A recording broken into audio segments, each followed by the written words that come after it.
ओम श्री सिद्धभैरवाय नमः. बघा, कर्मानुबंधे मनुष्य लोके. ह्या जगामध्ये गीतेमध्ये पहिला अध्याय काय आहे? पहिलं श्लोक कोणता आहे? कर्म.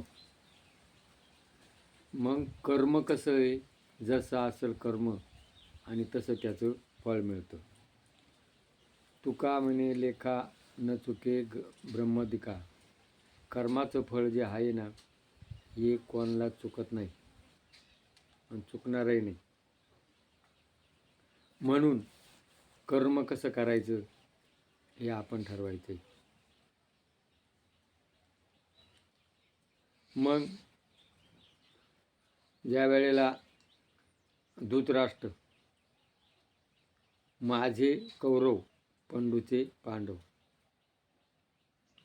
पहिला गादीवर कोण होता? पंडूराजा. धृतराष्ट्र वडील होता आणि मीच गादीवर पाहिजे अशी त्याची इच्छा होती. आणि मग ज्या वेळेला पंडू वारला, पंडूचे मुलं बारीक होते, आणि मग दुर्योधन, मलाच राज्य पाहिजे आणि सुईच्या टोका एवढं मी त्यांना देणार नाही,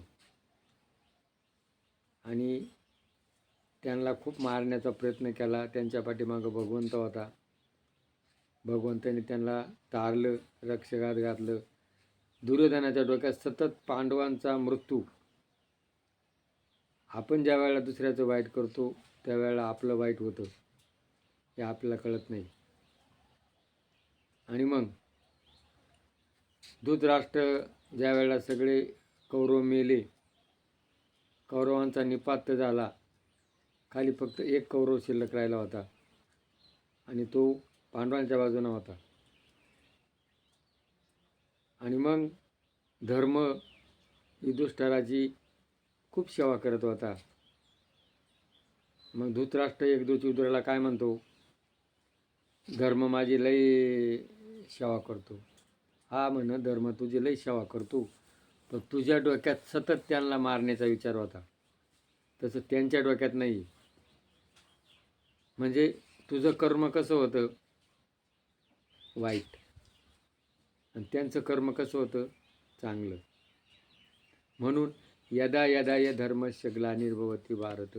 भगवंत कोणाच्या पाठीमागं असतो? जो सत्य वागतो, धर्माचं रक्षण करतो, त्याच्या पाठीमागं उभा असतो. आणि मग त्याला सांगितलं, आता तू इथं आहे विदुराना, आता तू तीर्थयात्रेला जा.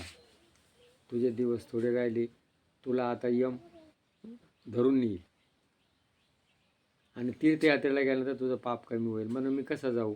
मी आंधळा आहे. आणि मग त्याला तीर्थयात्रेला नेल्यानंतर जंगलामध्ये वणवा लागला, आणि त्या वणव्यात धृतराष्ट्र जळून खलास झाला. मग धर्म दुःख करायला लागला. त्यावेळेला युधिष्ठिरानं सांगितलं, मरे एक त्याचा दुजा शोकवा ये, अकस्मात तोही पुढे जाणार आहे. आता तो गेला, त्याच्या कर्माचं फळ त्याला मिळलं. आता तू सुद्धा जाणार आहे. तुझं राज्य फक्त किती आता 6 महिने राहिले, आणि आता कोण सुरू होणार आहे? कली. मग तू आता तुला सुद्धा तीर्थयात्रेला जावं लागेल म्हणून. आणि मग त्यांच्या पांडवाच्या वंशातला परीक्षित राजा, आणि त्याला गादीवरती बसवलं. आणि मग तीर्थयात्रेला 5 पांडव, द्रौपदी गेली. ज्या वेळा बद्रिका आश्रममध्ये गेले, आणि मग पहिलं पतन झालं कोणाचं? द्रौपदीचं. मग आता बाई, मी एवढं चांगलं वागले असं का? तर म्हण, तुला 5 नवरे होते, तरी तुझी इच्छा काय होती? कर्णासारखा शूरवीर नवरा मिळावा. तुझी वासना. तू पहिल्या जन्मामध्ये तुझा नवरा मेला होता तरुण वयात, आणि तू तप केलं, द्रुपद राजाच्या यज्ञात तुझा जन्म झाला. मग तुझं काय होतं? इच्छा, माझा नवरा. मग तुला 5 पती मिळाले, तरी तुला 6वा पती कर्ण मिळावा याच्या तुझ्या मनात ते होती, म्हणून तुझं अधपतन झालं. मग नकुलला काय होता? स्वाभिमान, सौंदर्याचा अभिमान होता. अभिमानी माणूस स्वर्गाला जात नाही. मग नकुल, मी ज्योतिष भविष्य, विद्यावान, परिस्थित असा अभिमान होता, तोही गेला. मग भीम काय होता? त्याला शक्तीचा अभिमान होता आणि खादाड होता, तोही गेला नाही. मग खाली राहिला अर्जुनाला काय होता? धनुर्विद्याचा अहंकार होता, तोही गेला नाही. आणि मग धर्माच्या पाठीमागं काय होतं? एक कुत्रं होतं. आणि त्याला सांगितलं, नरो वाकुंजरो ज्या वेळेला तो बोलला होता आणि त्याच्या उजव्या पायाचा अंगठा गळून पडला. आणि मग या कुत्र्याला प्रवेश नाही म्हणे, मी तो माझ्याबरोबर आलेला आहे आणि मी येऊ शकत नाही. आणि मग कुत्र्यासहित तो कुठं गेला? स्वर्गात गेला.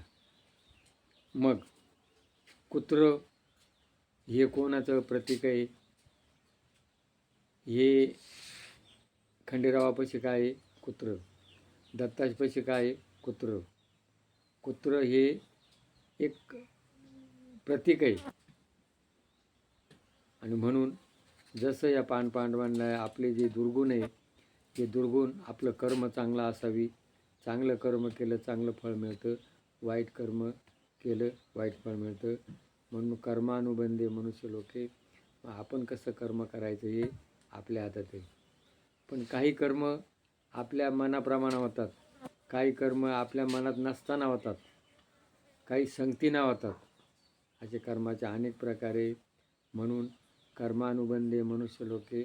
सत्कर्म करा, सत्कर्म योगे वय घालवावे, सर्वामुखी सदा मंगल बोलावे. जय जय रघुवीर समर्थ. बघा, पटला असेल तर क्लिक करा, सदस्य व्हा. जय भैरवनाथ महाराज की जय.